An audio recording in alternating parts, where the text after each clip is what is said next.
हम पॉलिटिकल अगर बात करें तो राहुल गांधी का एक ट्वीट अभी कुछ दिनों से बहुत ज़्यादा वायरल हो रहा है, जिसमें वो कह रहे हैं कि मैं भारत के स्टूडेंट्स, भारत के युवा और भारत के जेनजी जनरेशन को बोलना चाहता हूं कि वही हैं जो सिर्फ देश का लोकतंत्र बचा सकते हैं, जो संविधान खतरे में है उसको बचा सकते हैं, देश को बचा सकते हैं।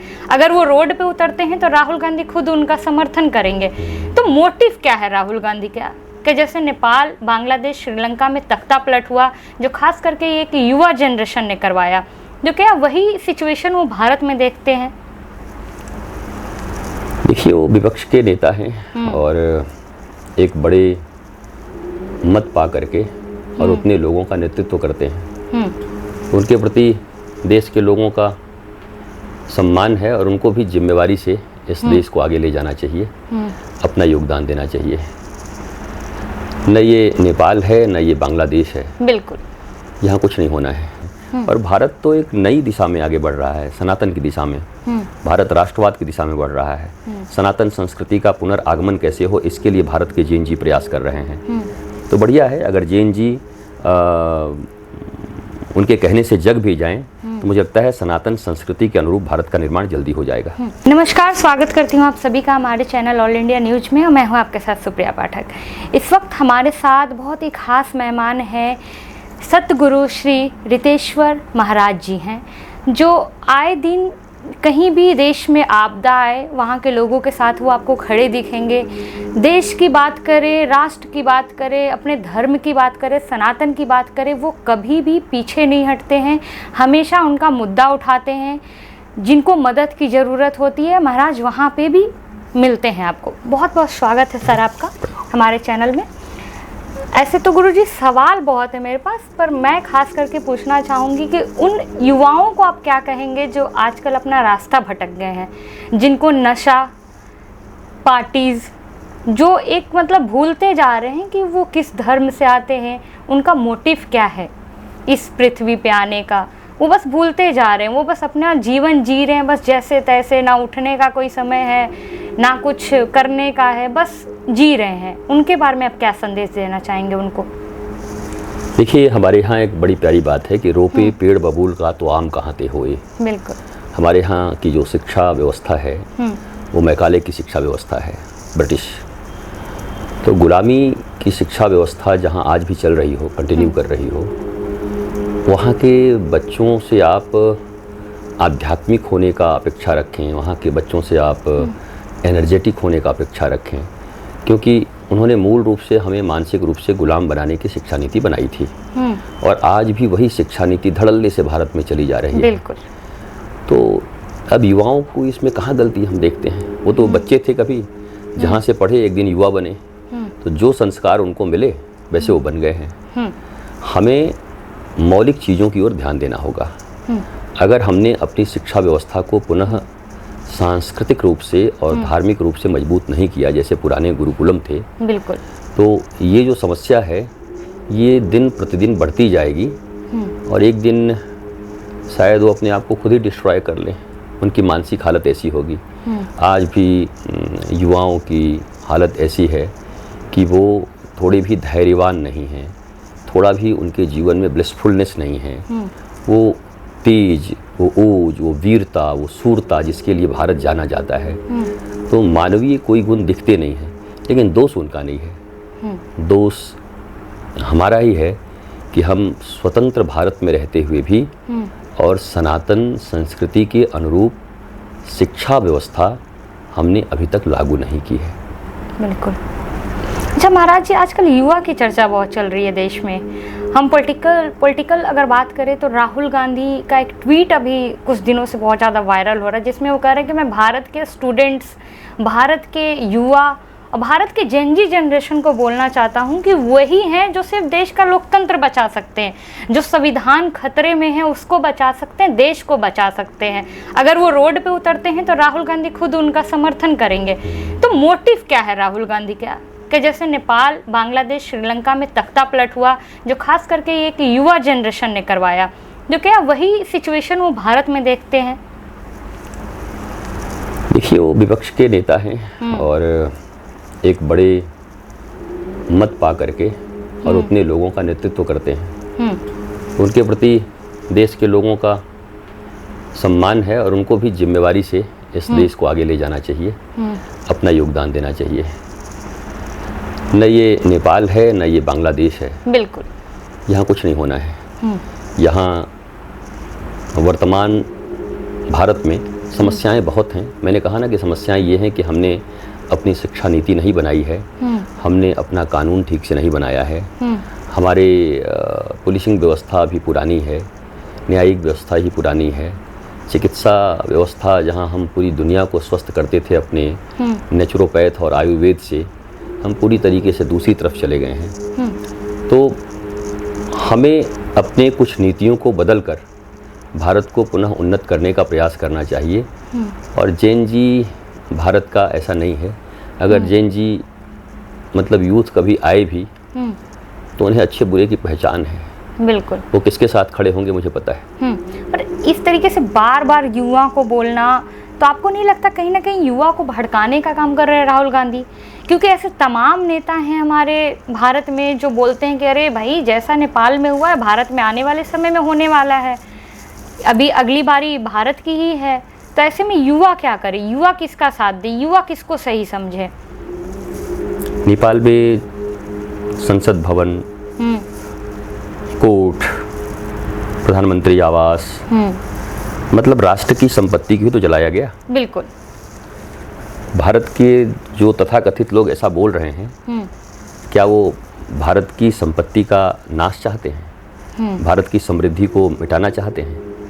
तो उनका तो मोटो ऐसे ही साफ दिख रहा है कि वो चाहते क्या हैं। सत्ता पाना न पाना डेमोक्रेसी में आपकी नीतियाँ, आपके पिछले किए गए कर्म मनुष्य के जहन में है। बिल्कुल। आप अच्छे कर्म करिए और अपनी नीतियों को ठीक करिए तो भारत के लोग या दुनिया के लोग सब अपना भला चाहते हैं, अपना अच्छा चाहते हैं। जिनको जहाँ अच्छाई नज़र आया उन्होंने अभी उस सरकार को चुना है। कभी भारत की जनता ने उनको भी चुना था। उस समय में जो अच्छा कर सकते थे शायद किया होगा, अब उनको नहीं चुना है। तो ये शॉर्टकट तरीके से कोई सत्ता परिवर्तन भारत में नहीं होगी। भारत की सेना बड़ी सशक्त है, भारत का नेतृत्व बड़ा सशक्त है और भारत के लोग कम से कम इस मामले में उनके रगों में ऐसे खून नहीं है कि वो इस प्रकार का विद्रोह और नाश करने, वो कंस्ट्रक्टिव हैं, वो रचनात्मक दिशा में जाना चाहते हैं। और भारत तो एक नई दिशा में आगे बढ़ रहा है, सनातन की दिशा में। भारत राष्ट्रवाद की दिशा में बढ़ रहा है। सनातन संस्कृति का पुनर्आगमन कैसे हो, इसके लिए भारत के जैन जी प्रयास कर रहे हैं। तो बढ़िया है अगर जैन जी उनके कहने से जग भी जाएं तो मुझे लगता है सनातन संस्कृति के अनुरूप भारत का निर्माण जल्दी हो जाएगा। अच्छा महाराज जी, आपके हाथ में धर्म दंड है, तो क्या देश के प्रधानमंत्री ने कुछ ऐसा काम किया है जिसका उनको दंड मिलना चाहिए? नहीं, देखिए ऐसा है कि दंड प्रधानमंत्री को, यहाँ सुप्रीम कोर्ट सबसे बड़ा है। बिल्कुल। और लोकतंत्र में जनता की अदालत सबसे बड़ी अदालत होती है। तो जनता तो लगातार उन्हें चुन रही है और मुझे ऐसा लगता है कि उनके द्वारा बहुत सारे ऐसे कार्य हुए हैं जो सैकड़ों वर्षों से लंबित थे। कोई भी मनुष्य ईश्वर नहीं होता, भगवान नहीं होता। उसमें 80% अच्छाइयाँ हैं तो 20% बुराई नहीं, मतलब वो उस चीज़ को उस समय शायद लागू नहीं कर पा रहे या उनके जहन में वो बात नहीं आ रही है। तो मेरा ऐसा मानना है कि प्रधानमंत्री जी के पास या इस सरकार के पास सबसे पहला जो काम है वो समान नागरिक संहिता कानून का लागू होना है।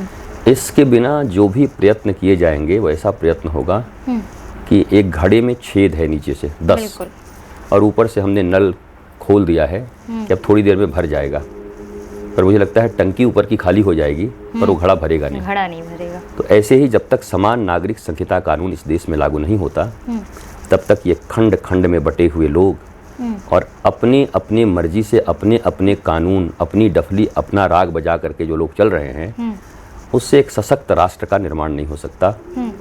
पहला कर्तव्य होना चाहिए भारत की सरकार का और भारत के नागरिकों का कि दबाव देकर अपने जनप्रतिनिधियों पर, केवल सरकार के लोग नहीं, बिल्कुल, बल्कि और भी जो सांसद लोग हैं उन पर दबाव दें कि आप एक भारत में एक कानून संहिता लागू करवाइए, नहीं तो अगली बार आपको हम संसद का मुंह नहीं देखने देंगे।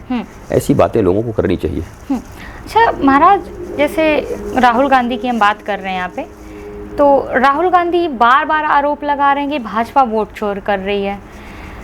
जो चुनाव आयोग है खुद भी भाजपा के साथ मिल गया है, दोनों की मिली भगत है जिसकी वजह से वो 3 बार देश के प्रधानमंत्री की कुर्सी पे बैठे हैं, वरना शायद वो इतने कैपेबल नहीं थे कि वो कुर्सी पे ना बैठे। ये वोट चोरी के बिना हो ही नहीं सकता।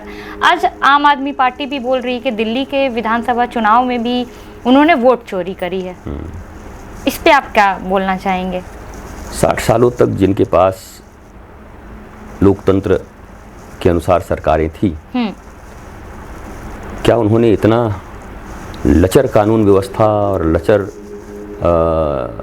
संविधान के नियमों को बनाया था कि कोई भी सरकार आए और सारी संवैधानिक संस्था को अपने अधीन कर ले? बिल्कुल। तो ये तो बात जो कह रहे हैं उनको सोचना चाहिए कि उन्होंने 60 वर्ष में इस देश का ढांचा कैसे बनाया कि जो स्वायत्त संगठन हैं, संस्थाएं हैं, आपको 60 साल का समय मिला था, आपने उसको स्वतंत्र क्यों नहीं बनाया? आप स्वीकार करते हैं कि आप भी उसका दुरुपयोग करते थे? या तो स्वीकार करिए कि ये सशक्त है, इनका दुरुपयोग कोई नहीं कर सकता। वो कंफ्यूज है। अच्छा, जब राहुल गांधी से पूछा जा रहा है कि ठीक है चलिए वोट चोरी हो रहा है, अगर चुनाव आयोग अगर कुछ एक्शन नहीं लेता, प्रूफ नहीं देता है, तो क्या आप सुप्रीम कोर्ट की तरफ रुख करेंगे? तो उनका जवाब होता है कि मैं सिर्फ ऑपोजिशन का लीडर हूँ, मुझे लोकतंत्र नहीं बचाना है, पर लोकतंत्र की वो बातें कर रहे हैं। तो ये एक ऐसी विचारधारा कि हम लोकतंत्र को बचाने भी निकले हैं, पर लोकतंत्र को बचाने के लिए हम कुछ करेंगे भी नहीं, बस युवा को टारगेट करेंगे कि युवा भैया तुम सड़क पे उतरो, हम तो साथ में ही हैं। देखिए, युवा अगर उनके साथ होते तो उनकी सरकार होती। बिल्कुल। तो अच्छे प्रयत्न करें जिससे राष्ट्र का निर्माण हो। भारत का यूथ चाहे जैसा भी हो, वो इतनी समझ अब रखता है कि उसके राष्ट्र का मंगल किसमें है। बिल्कुल। और वो उसी दिशा में आगे जा रहे हैं। अच्छा महाराज जी, राहुल गांधी कहीं ये तो नहीं सोच रहे कि चुनाव से अगर मैं सत्ता में नहीं आ सकता हूँ तो शायद तख्ता पलट करके आ जाऊँ? क्योंकि नेपाल, बांग्लादेश, श्रीलंका ऐसे तमाम हमारे आसपास के देश हैं जहाँ पे तख्ता पलट युवा ने करवाया, और जिसको पार्टी में नहीं आता, जिसको सत्ता में नहीं आना था, वो पार्टी सत्ते में आ गई, प्रधानमंत्री वहाँ के बन गए, प्रेसिडेंट बन गए। तो क्या सत्ता के थ्रू ना के, इलेक्शन के थ्रू ना आकर तख्ता पलट करवा के देश का प्रधानमंत्री बनने का ख्वाब देख रहे हैं राहुल गांधी? अब उनके मस्तिष्क में क्या चल रहा है वो बेहतर समझते होंगे। मुझे इतना पता है कि भारत के यूथ्स बहुत समझदार हैं और राष्ट्रवाद, सनातन संस्कार और मानवता के विषय पर बहुत फर्म हैं। वो किसी की भी बहकावे में, चाहे कोई भी हो, किसी के बहकावे में नहीं आएंगे। वो अपने राष्ट्र को मजबूत करने के लिए काम करेंगे। भारत की लोकतंत्र की जड़ें काफ़ी मजबूत हैं। वो किसी के उखाड़े उखड़ेगा नहीं, मिटाए मिटेगा नहीं। अच्छा महाराज जी, भाजपा है सत्ते में, 3 बार देश के प्रधानमंत्री चुने जा चुके हैं श्री नरेंद्र मोदी जी। तो क्या आपको खूबी नज़र आती है भाजपा में और क्या खामी नज़र आती है भाजपा में? नहीं, मैंने एक बात अभी बीच में उठाया था कि अगर राम मंदिर के समय ही समान नागरिक संहिता कानून बन गया होता तो ये जो इतनी समस्याएं दिन प्रतिदिन बढ़ती जा रही है, हम एक एक दिन गंवा रहे हैं और डेमोग्राफी चेंज हो रहा है। बिल्कुल।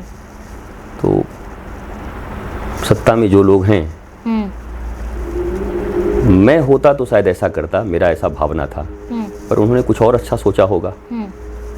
पर मैं अगर होता तो मैं राम मंदिर को बाद में बनवाता, 1 वर्ष के बाद, और पहले समान नागरिक संहिता कानून लागू करवाता, ताकि ये जनसंख्या नियंत्रण, शिक्षा नीति, बिल्कुल, चिकित्सा नीति, कानून कैसे यहाँ का श्रेष्ठ हो, भारतीय संविधान में जो चीज़ें विदेशों से केवल अडॉप्ट की गई हैं बिना कारण के, उनको हटाकर अपने देश की जनता की भलाई के लिए वैसे कुछ नियम लाए जाते और सबके लिए एक कानून होता।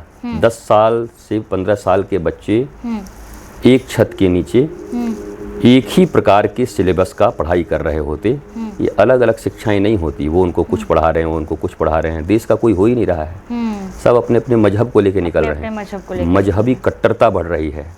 तो राष्ट्रवाद की शिक्षा होती और भारत का जो मौलिक धर्म है वो सनातन है। तो सनातन धर्म से और सनातन संस्कृति से मिलता जुलता शिक्षा नीति तैयार किया जाए और 140 करोड़ सनातनियों के लिए समान रूप से वो लागू किया जाए। शिक्षा ही वो चीज़ है और नीति जो आपको बदल सकती है, क्योंकि बच्चे जो पढ़ेंगे वही बनेंगे। हमने जो पढ़ा है वही हम बने हैं। ये तो कैसे कुछ संस्कार हैं, कुछ इधर गुरुकुलम से कहीं कुछ मिल गए, गुरु मिल गए, नहीं तो एक आम युवक आज स्पिरिचुअलिटी को नहीं जा सकता। वो धर्म को आधे घंटे का अगरबत्ती दिखाना इत्यादि मानता है, वो नॉलेज को मानता ही नहीं कि मैं कौन हूँ, आत्मा को मुझे जानना है, मैं 70-80 साल के लिए जीवन में आया हूँ, मुझे कौन से काम ऐसे करने हैं जिससे मैं भी संतुष्ट रहूं और इस देश और दुनिया को भी संतुष्ट कर सकूं।